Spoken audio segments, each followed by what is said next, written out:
Magandang araw po sa inyo mga kasabong. Ito naman muli si Laban sa Bungiro.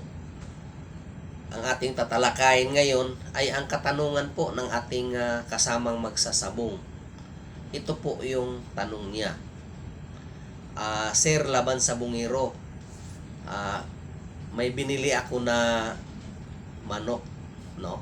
Galing po sa mga big time breeders. Ngayon, sa una kong breed, wala namang tumakbo. Nung kalauna na po ay may tumatakbo na sa kanila kahit maliit lang yung sugat.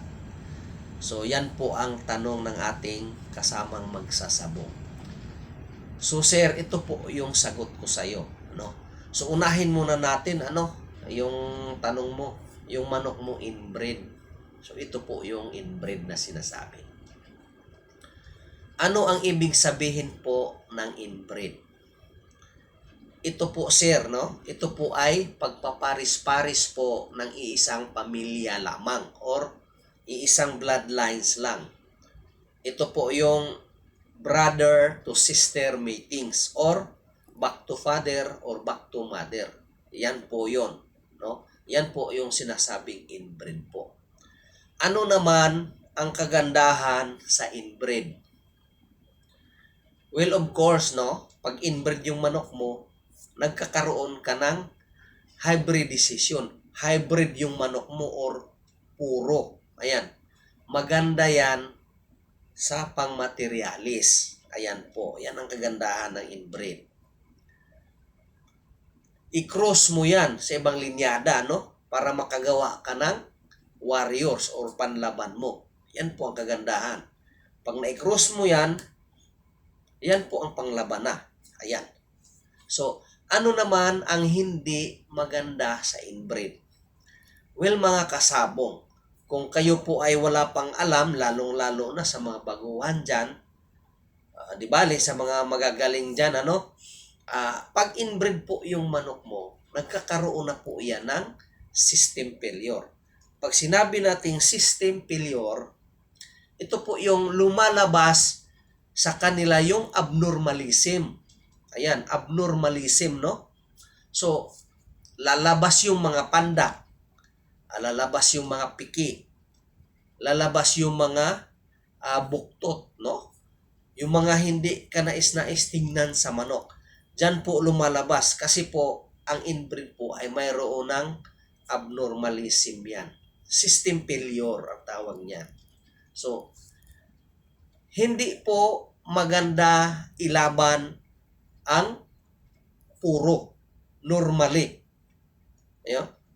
Minsan, mayroon talagang pwede talaga ilaban. Kailangan nyo lang tignan nyo muna. Nung nag-breed kayo, tingnan nyo muna kung saan yung hindi tumatakbo o hindi kumakalas.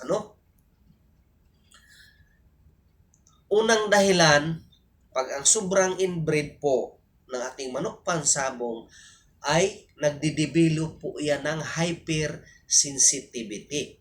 In according po yan sa studies nung ako po ay nandoon sa Amerika. So, nagkakaroon sila ng hypersensitivity pag inbred yung manok. Ano itong hypersensitivity? So, ito po yung sensitive sila sa sakit ng tama or tari, no? Yung nerves nila sensitive na.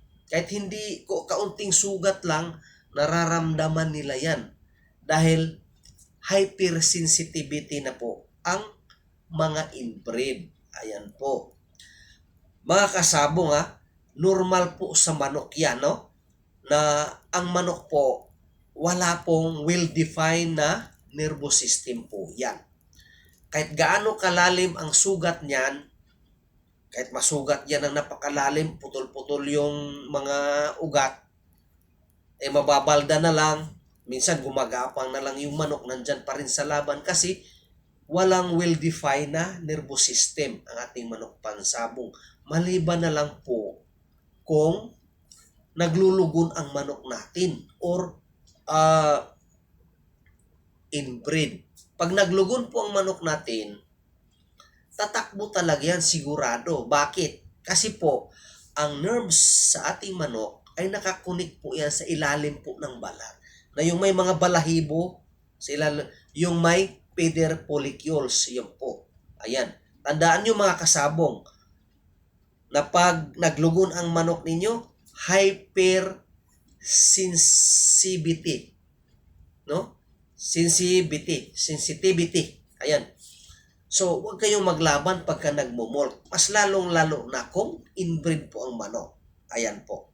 Malalim ang pagka-inbreed. Ayan. May mga inbreed na manok na hindi tumatakbo. Just because yung dugo nila hindi pa masyadong malapot. No? Pero kung sobrang inbreed na, mayroon na pong tinatawag na hypersensitivity. Na yung nerves nila nakakaramdam na po ng sakit yan pag natamaan kahit kunti. Kaya kumakalas po ang manok ninyo.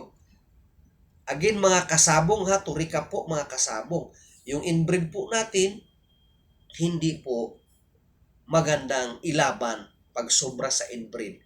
Kasi mayroong hypersensitivity. Lalong-lalo na din pag nag-molt yung manok, naglugon yung manok. No? Sensitive po sila sa sakit nang dahil po sa kanilang nerves niyan, no? So, pagka inbreed ang manok, of course, ito po yung pag paris-paris po ng magkapamilya, no? Iisang bloodlines lang, yung brother to sister matings, back to father and back to mother. Sana po sir nasagot ko ang iyong katanungan, no? Lumalabas na nagtanong ka na galing po yung sagot sa Amerika, sa Philadelphia, nung ako po yung nag-training doon tungkol sa pagmamanok. No? So, inanyayahan ko po ang ating mga viewers na mag-subscribe na kayo sa wala pa. No? Maraming salamat din sa mga subscriber natin. Sa wala pa, mag-subscribe na kayo dahil para at least mabigyan ko kayo ng mga tips, ideas, ang karunungan po tungkol sa sabong. Ito po si Laban Sabongero. Maraming salamat po sa inyo.